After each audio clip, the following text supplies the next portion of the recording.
Hola Español 3, aquí estamos. La primera cosa que ustedes tienen que hacer es el warm-up y el warm-up es el quiz, la prueba sobre if clauses and perfect subjunctives. If you're looking in the quizzes tab of our class, it's called present and pluperfect subjunctives. So once you've got that, go ahead and take care of that. And once you're done with that, then watch the rest of this video if you haven't already completed the quiz. Cool. Next thing that we're going to do is I'm going to introduce a project to you. And this project is going to be due next Thursday. So you have 1 week to do this. And what you're going to do is you're going to write an essay. And that essay is going to be, do MLA just because of force of habit. But there's no length requirement other than you need to meet all of these requirements. So here are the requirements. You're going to write an essay about yourself. You're going to talk about yourself. And so there'll be a lot of first person in this, but you can talk about important people in your life. You can talk about what you were like when you were a child. You can talk about, I don't know, like your favorite things to eat. The things that you're going to, like the reason we're doing this as the project is because like oftentimes when you actually have a conversation in Spanish, you are like asked about yourself, right? Like that's the first thing people talk to you about. People don't walk up to you and say, "What do you think about politics?" They're like, "Tell me about yourself." So you're going to write an essay and tell people about yourself. And you are going to use everything that we've ever learned. So tenses will be the present indicative, the preterite, the imperfect, the conditional, the future, the present perfect, the pluperfect, the conditional perfect, the present subjunctive, the past subjunctive, and either the present perfect subjunctive or the pluperfect subjunctive. Also, there's some subjunctive grammar that we've been working on all year, and so you're going to integrate these things. So you need to include a deseo, which is the damn quit playing, and duda, which we didn't come up with an acronym for them, consejos, which is smeared red poop, expresión impersonal, which is the dip in boyfriend imp, emoción, gistat, cláusula adverbial, dad's PC, conjunción de tiempo is si def, aunque, ojalá, tal vez, or quizás, and a cláusula con si, which is what we just finished covering here. So you'll notice that each of these gets you 1 point. So you use a sentence that has the present indicative in it, boom, 1 point. You use a sentence and you start it off with do que, and it is followed with a subjunctive, boom, 1 point. Now, these 2 points, so those you'll notice add up to 20. So 20 points out of the 35 points of this assignment are just making sure you can reproduce and reuse these things. 5 points of this assignment is flow. So if it just looks like you're just going through trying to use all the grammar and just like doing choppy sentences, then you will lose 5 points. And so that's the flow feature. Oh my goodness, I'm going to get so many emails right now because students are submitting late work. Cool. And then if the last thing is the correct usage of the above. So it's one thing to get a point because you're like, yo deseo que, but then if you follow the que with not the right tense, or if you do it poorly, then that will work out bad for you. So it's 10 points, and you can lose up to 10 points. So 1 point for every major error, meaning like you totally just botched the whole thing. Minus a half point for every normal error. Say you use the indicative instead of the subjunctive, or say you conjugate in the plural instead of the singular. Those would be normal errors. Every minor error are things like, oh, you forgot to put an S, or you forgot to put an accent. Like little things that like could probably let slide are going to be like a quarter point. So that's 10 points for a grand total of 35 points. And then when you're done, you will submit this here. So what I'm going to do is I'm going to walk you through all of the things that you have ever learned in Spanish. You ready for this? I'm going to do it super quick so that you're not wasting a ton of your time. If you're like, I know all the things and I know what all those things on that list, I know all the things on the list and what they are and what they mean and how to use them, well then good for you. You can go straight to work and you can turn this thing off. However, if you're like, I might need a refresher on some of those things, that's what I'm here for. So let's start from the top. The present indicative is probably the very first thing that you learned in a Spanish class. If it's an AR verb, Hopefully this is familiar. If it's an AR verb in the, oh my goodness, in the yo form, it ends with an O. It to form, us. El or ella form, a. Nosotros form is amos, and ellos form is an. Nice. If it's an ER verb, then you're gonna do very similar, but o, es, e, hemos, en. Now, if it is an IR verb, it's almost identical to this. By the way, I'm not going to go through all the irregulars because there's 8 million of them. If it's an IR verb, then it's very similar, except IR verbs are different in the nosotros form, where it is imos. But everything else is exactly the same. So tomar is tomo, tomas, toma, tomamos, toman. Beber is bebo, bebes, bebe, bebemos, beben. Salir is irregular in the O form. It's salgo, sales, sale, salimos, salen. So that is the present indicative.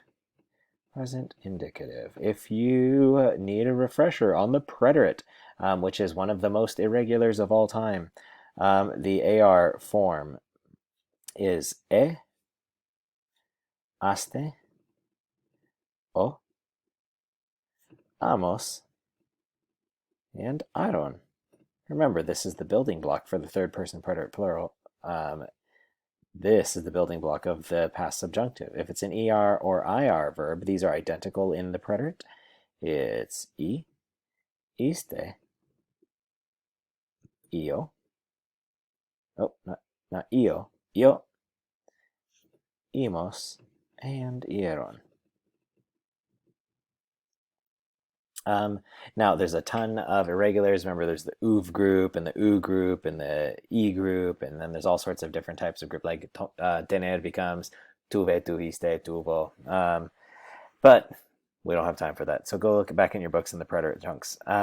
So that is the preterite. The reason that I feel like it's important to go over each of these is because you might be able to like look these up on a conjugation website or app. But they might not explain very clearly what the preterite is.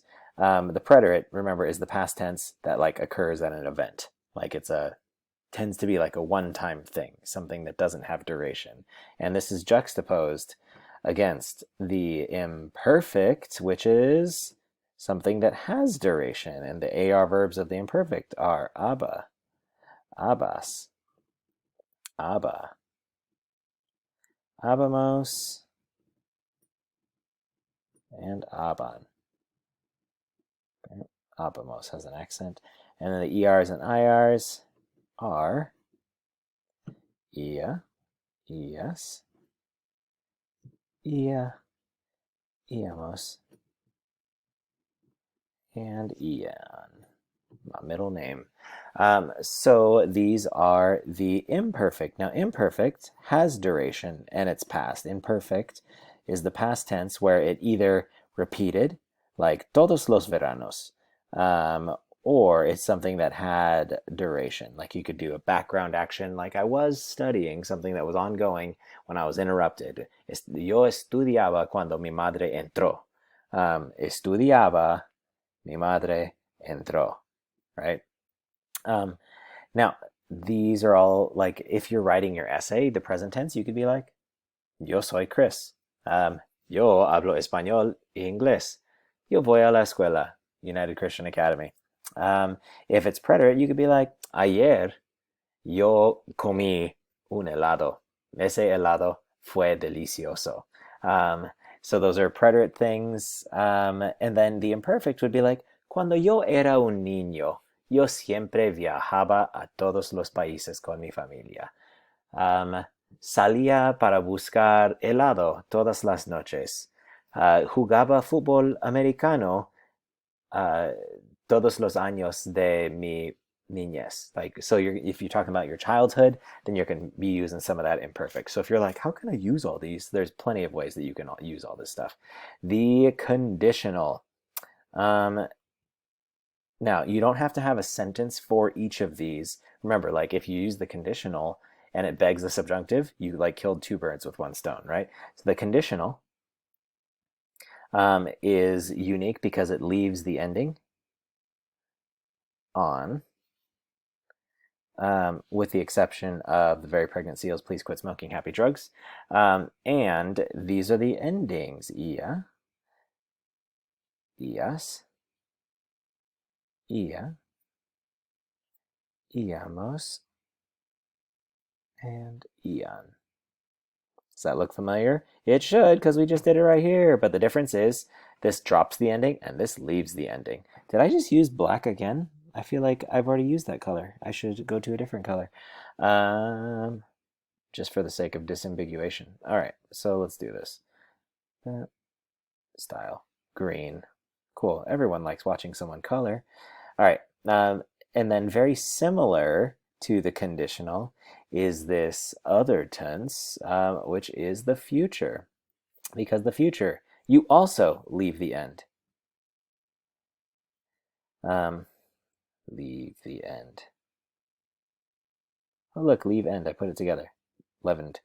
And these are the endings. As, amos, an. And with the future, the English word that we would use to indicate that we're speaking in the future tense is the word will. I will do this. You will do that. Whereas the conditional, the English word is yes, Timmy. This is how you say would in Spanish. Would.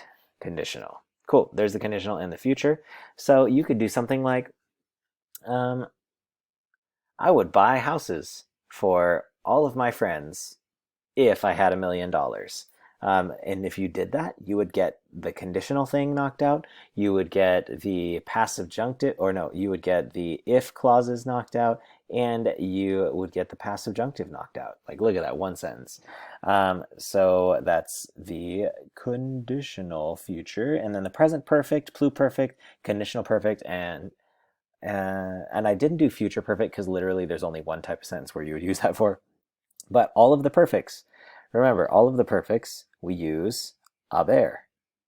Now, this is all fresher, so I'm just going to go through it really quick. The present perfect is as, amos, an. The pluperfect is había, habías, etc. The conditional perfect is habría, habrías. Oh my goodness, how did I draw a circle? Habrías, etc. But remember, that's not the end of the perfect forms. This is just the first half, because after that, it needs to be followed by our old friend, the participle. And participles are just the auto or edo, depending on if it's an AR or IR verb, and with the exceptions of my very, very precious cheddar. My very, very precious cheddar, because it's fried also. My very, very precious fried cheddar. That's what it should be. Oh, I knew it. Okay, cool. So those are the perfects. So that present perfect, pluperfect, conditional perfect. The present subjunctive. Our old friend, the present subjunctive, who we've been hanging out with all year. The present subjunctive starts with, you guessed it, the present indicative yo form. And almost all of them, except for the irregulars, end in an O. And what do you do with that O? You got it. You drop that O like it's hot. And then, if it's an AR verb, you switch the ending to ER endings. So AR verbs, the endings become es, amos, en. If it is an ER or IR verb, you add these endings: as, amos, an. right? So the yo form of tener is tengo. It's an ER verb, so it becomes tenga, tengas, tenga, tengamos, tengan. Um, yeah, I think we're good here, right? Okay, cool. And let's pick a new color. I choose you. And the past subjunctive uses the third person preterite plural, and all of those end with on. And what do you do with that on? You drop that on like it is caliente, and then you put on the following ending: us, amos, on. So, for example, the verb ser is fueron in the third person preterite plural. You drop the on and becomes fuera, fueras, fuera, fuéramos, fueran. Cool. So those are the present subjunctive, the past subjunctive, and then we've got the present perfect subjunctive, which is literally just an irregular subjunctive verb followed by a participle. So such as, and that is built off of this word aya, ayas, aya, ayamos, ayan. And if it's a past subjunctive, it's hubiera. And it's built off of that. So this is pres perf subjunctive. And this is pluperf subjunctive. Nice. So there's that. Perhaps I should have colored these different as well. Let's color them. We'll make these. Is that salmon? I don't know. That's what we're using though. Cool. So those are all of the conjugations, the estructura of the subjuntivo, deseos. I'm not going to run through all of these and write all of these out. If you actually have your subjunctive note, which we just went through the other day, then you should have like some fresh stuff in your brains. So the deseos are desear, insistir en, mandar, esperar, querer, preferir. If it's expresiones impersonales, it's dip and boyfriend himp. Posible, imposible, probable, improbable, importante, bueno, es mejor, es fácil, es difícil, es necesario. By the way, you can use these, remember, in any tense. So it doesn't have to just be es posible. It could be sería posible if you want to use the conditional. It could be era imposible if you wanted to use the past tense.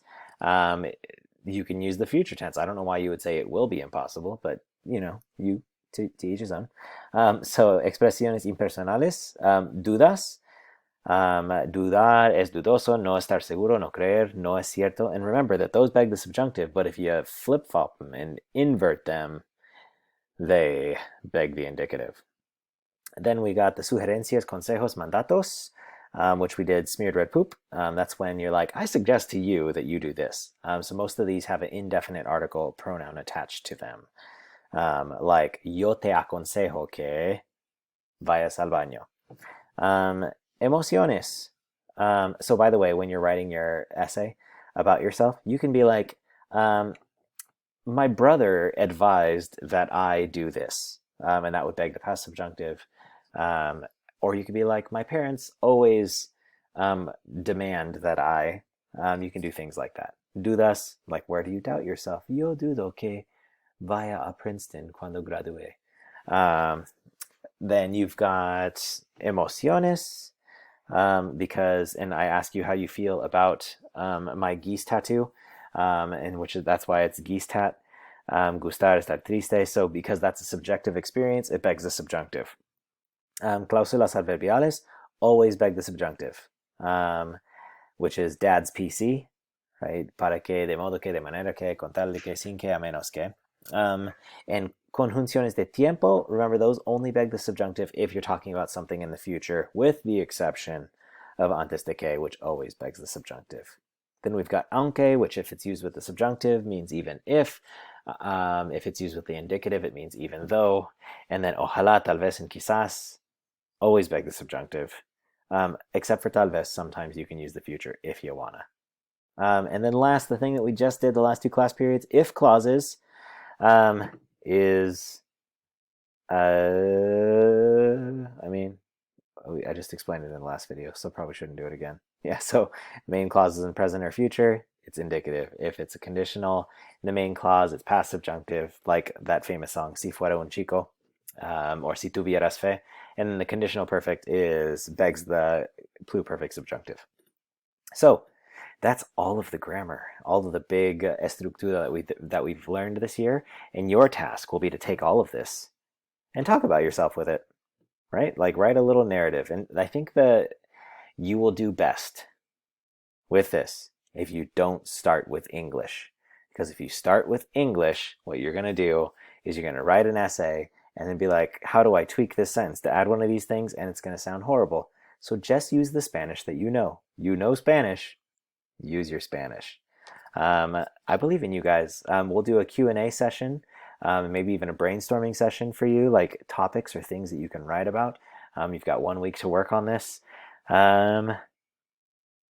Yeah, that's that. Hope you have a wonderful day, everyone. Bye.